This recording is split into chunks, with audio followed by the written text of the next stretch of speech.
இலக்கை நோக்கி டுவர்ட் த கோல். இந்த நிகழ்ச்சிக்கு உங்களை அன்புடன் வரவேற்கிறோம். Praise the Lord. ஆண்டவராக இயேசு கிறிஸ்துவின் இனிய நாமத்தில் இந்த புதிய நாளிலே உங்கள் எல்லாருக்கும் அன்பின் வாழ்த்துக்கள். 55ஆம் சங்கீதம் 22ஆம் வசனம். நீதிமானை ஒருபோதும் தள்ளாட விட்டார். தேவனுடைய பிள்ளைகளை ஆண்டவர் ஒரு நாளும் தள்ளாட விடுகிறதில்லை. ஏசப்பாவுடைய இரத்தத்தால கழுவப்பட்டு குற்ற மனசாட்சி நீங்கி ஆண்டவருக்கு பயந்து அவருடைய வழியில நடக்கிற உங்க எல்லாரையும் பார்த்து ஏசப்பா இன்னைக்கு சொல்ற வார்த்தை, என் மகனே என் மகளே, உன்னை நான் தள்ளாட விட மாட்டேன்.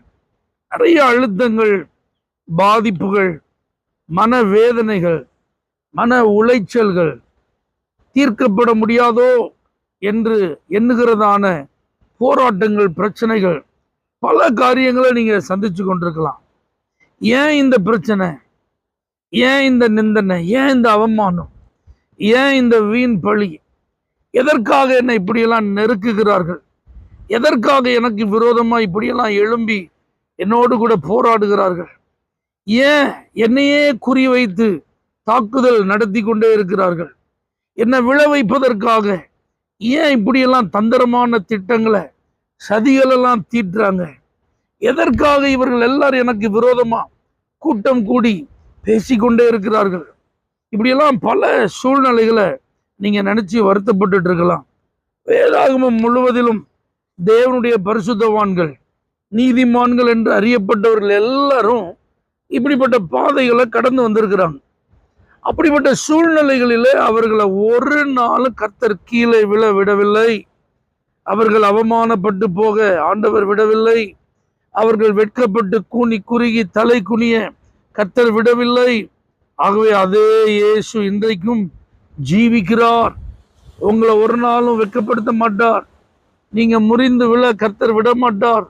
இதோடு அவ்வளவுதான் அப்படின்னு சொல்லி உங்க வாழ்க்கைக்கு முற்றுப்புள்ளி வைக்க எந்த மனிதனுக்கும் ஆண்டவர் இடம் கொடுக்க மாட்டார்.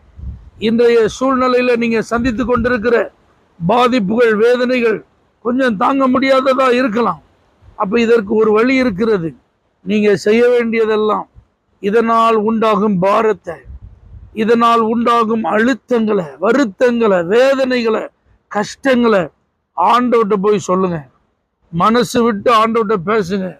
உங்க மனதை பாதித்து கொண்டிருக்கும் காரியங்கள் எல்லாவற்றையும் ஆண்டவர்கிட்ட நீங்க இறக்கி வைங்க. இதைத்தான் கர்த்தர் சொல்றார்.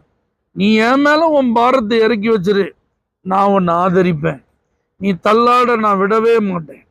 ஆகவே தேவ பிள்ளைகளே, எவ்வளவு பெரிய பிரச்சனையா இருந்தாலும் பரவாயில்ல, எத்தனை பெரிய துரோகங்கள் உங்களுக்கு செய்யப்பட்டிருந்தாலும் பரவாயில்ல, உங்களுடைய பாதிப்புகள் வார்த்தையால விவரிக்க முடியாத வேதனைகளை கொடுத்திருந்தாலும் பரவாயில்ல, என்ன நிலையில நீங்க இன்னைக்கு இருக்கீங்களோ அதை அப்படியே போய் கர்த்தர்ட்ட சொல்லுங்க.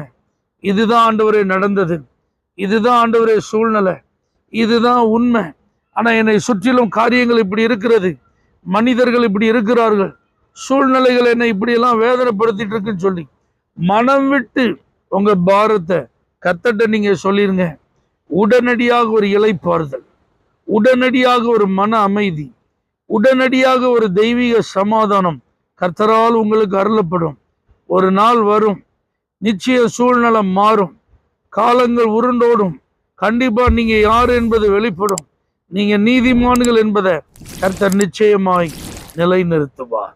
பரலோக தேவனே, நீதிமான்களை தள்ளாட விடாதவரே, யாரெல்லாம் நான் அந்த பிரச்சனையினால பாதிப்பினால தள்ளாடி கொண்டிருக்கிறேன் என்று நீதிமான்கள் வருத்தத்தில் இருக்கிறாங்களோ அவங்க தங்களுடைய பாரங்களை உம்முடைய சமூகத்தில் இறக்கி வைத்து ஆசீர்வதிக்கப்பட, ஆறுதல் அடைய கிருபை தருவீராக. இயேசுவின் நாமத்தில் பிதாவே, ஆமென். For prayer contact, Pastor J. J. Kumar, El Shaddai Ministries, 9500252586, Surandai.